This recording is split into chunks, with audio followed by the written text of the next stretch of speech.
Okay, the recipe I'm gonna share with you tonight is perfect for individual servings at Thanksgiving of stuffing. So these are stuffing cups. I love them because they're gonna create these wonderful individual servings that they keep you under portion control, and they also are safe when you're trying to eat a smaller amount with the restrictions we have going on right now. So how do we start? We start with prepping our celery and our onions. And so what we're gonna do is we're gonna use our EcoChop. Love this for chopping things like celery and onions. So what we're gonna do is put the spatula on the bottom of the blade construction for our EcoChop and stick that in there. And then we're going to dice up this celery. So we are going to be able to chop quite a bit of celery in here. And I want to show you how quickly and easily this goes, okay? So we've got about 4 pieces of celery, and we're gonna put the lid on there, and then we're gonna go to town here. Okay, so I'm just gonna show you with 4 pulls what we get.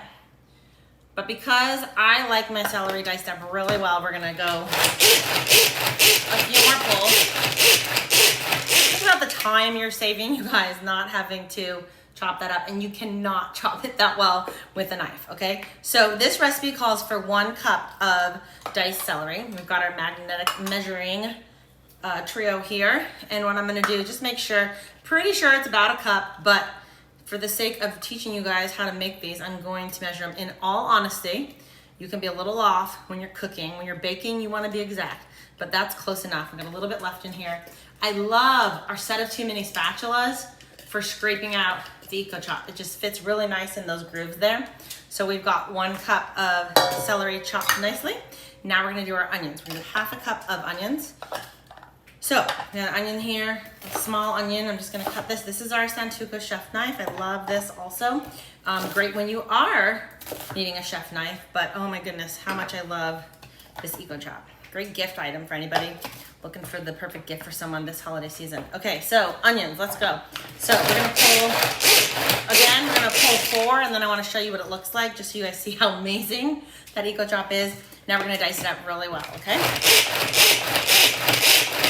Okay, look at this. So now what I'm gonna do with this onion and celery is I'm going to saute it in a saute pan. I'm going to melt 1/2 cup of butter, and then we're gonna saute the celery and onions.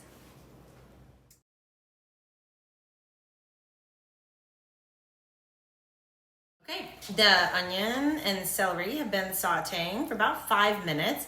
So now we're gonna add some yummy seasoning to this. So first thing we're gonna do is some poultry seasoning. We're gonna do 3/4 of a teaspoon. I love our little smidgen, pinch, and a dash.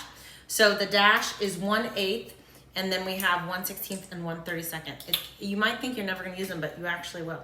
So 1/4, we're gonna do this 3 times and get our 3/4 of a teaspoon. And then we're gonna do 2 teaspoons of our French pantry poached herbs. And so these are so yummy, great for soups and such, and this is why I love it for our stuffing. It smells so good. It honestly smells like chicken soup or something. Delicious. So we're gonna add that, and then our herb blends come unsalted.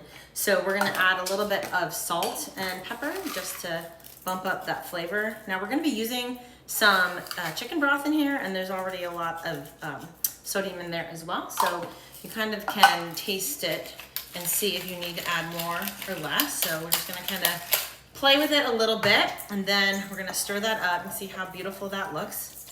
Okay, so then the next thing we're going to do is we're gonna move to our bread cubes. Now I'm really excited to share with you tonight that I am doing gluten-free stuffing cups. So these are gluten-free bread cubes, which I was lucky enough to find at our local grocery store. They're unseasoned because I've got all the season here that I'm putting into the bread cubes. You can make your own bread cubes, super easy. You can take whatever bread you have, cube it up, toast it on your bond mat, about 375 for 10 minutes. It's gonna toast up really nice. Or you can buy store-bought unseasoned bread cubes. So we've got 6 cups in here, and I'm going to add the onion and celery mixture to the bread cubes. This spatula I'm using is our heat-resistant spatula, and so this is what I kept in the pan the entire time I was sauteing, and I love that I can do that even when I'm making my toffee and such. It does not melt. It can withstand heats up to 480 degrees, which I love. So now I'm just gonna kind of toss this around and get that flavor in.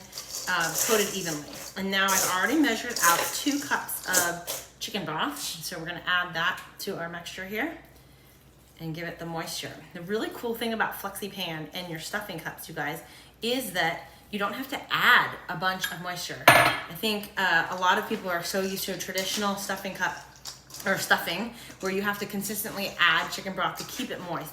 But FlexiPan is designed to keep your food moist and keep the moisture in. So it's really gonna be perfect amount. So now what I'm gonna do is, it smells so good in here. I wish you guys could smell this, but look how beautiful that is, okay? And now we're gonna bake these in our square Savarin tray. They also work in a straight muffin tray. You can make them larger in our Texas muffin tray or a round tray, totally up to you. But I love the square Savarin. It really creates a unique look and a great serving size. So these are all about 3 ounces, really appropriate for a serving of stuffing. So now we're gonna go ahead and scoop this in. I'm using our mini ladle to fill the shapes, which is so easy to do. I love this for whether I'm filling any kind of batter, cake batter, brownie batter, quiche batter, you name it, it's really great. It has this silicone edge, so it scrapes the bowl.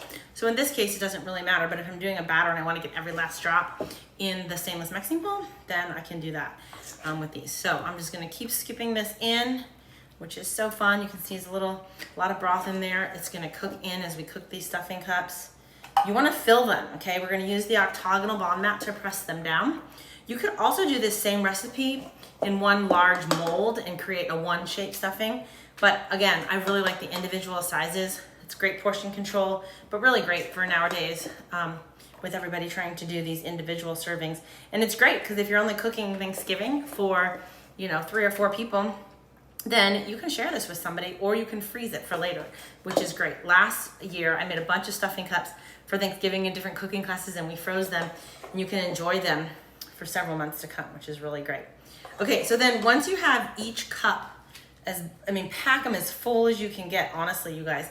Then we're gonna press them down, like I said, with our octagonal bond mat, and then we're gonna cook them. The oven has already been preheated.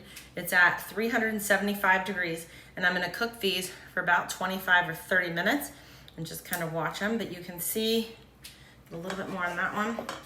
Our straight muffin tray is a little bit bigger. This recipe is designed for that. So the straight muffin tray, it should fit perfectly. The square Savarin, I only have a little bit left here. So I'll probably put that in our mini cake mold. But then I'll take my octagonal bond mat and I'm just gonna press that in there.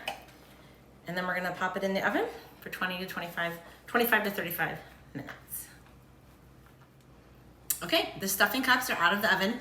And I did the last 10 minutes of baking. I covered them with the medium bond mat because you wanna make sure that they're getting cooked all the way through, but the top is not getting too crisp. So you can either do that the first 10 minutes of baking or the last 10 minutes, but I did the last 10 minutes.